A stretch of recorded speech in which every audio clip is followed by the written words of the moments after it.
We spend a lot of our lives lying to someone very close to home, ourselves. We lie because so many of the things we feel are humiliating, challenging, strange and unflattering. We don't just forget to acknowledge our feelings. One part of the mind actively shields the other from uncomfortable truths. But the cost of our denial is high because emotions that have not been properly confronted lead to psychological impoverishment, brittleness, rage and deceit. It is deeply uncomfortable to want something that one can't have. So, a standard form of denial is to reinvent how much one ever really wanted the elusive element in the first place. We reevaluate what a thing means to us. It might be a job, a holiday, or a person. When it becomes clear, it can never be ours. It takes exceptional maturity to hold on to the idea that something might be at once precious and yet forever and maddeningly out of reach. Perhaps you were 14 and entering a new class when you noticed an extraordinary new student, taller than you, with grey-green eyes, thick open hair, and an intelligent wry smile.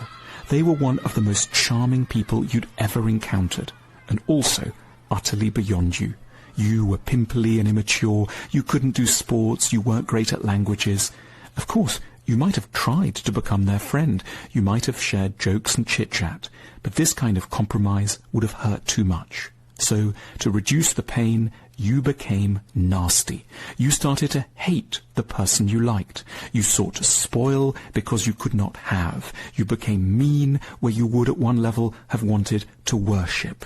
You called them a stuck-up idiot and worse. You organized a group to torment them. One time you stole their scarf. You escaped your feelings through a denigration that hid not hatred, but at base a passionate, secret love. Sometimes our meanness takes drier, more intellectual forms. Perhaps at the office you recently sent round a memo headed Recruitment Policies for Q4 Sales Team. In it you argued in sober prose with numbered paragraphs that the company shouldn't in the future seek to recruit any more recent university graduates, on the grounds that they tended not to meet the expectations of clients. The need for this kind of high-flown self-deception began the day you first laid eyes on the new recruit, who seemed astonishingly young, enthusiastic, endearing, and desirable. The emotions you felt were a piece of madness for a married, middle-aged person. The target of your desire was 23, with coltish energy and innocent friendliness. On the second week, they tried to ask you what you'd done on the weekend, and mentioned that they tried windsurfing for the first time. You responded by being rather stern. With colleagues, you judged their performance in a critical way that seemed just about fair. At a committee meeting, you damned them with faint praise. And at the earliest opportunity, you made sure their contract was not renewed. Of course, being honest about our real feelings doesn't mean we should always act on them.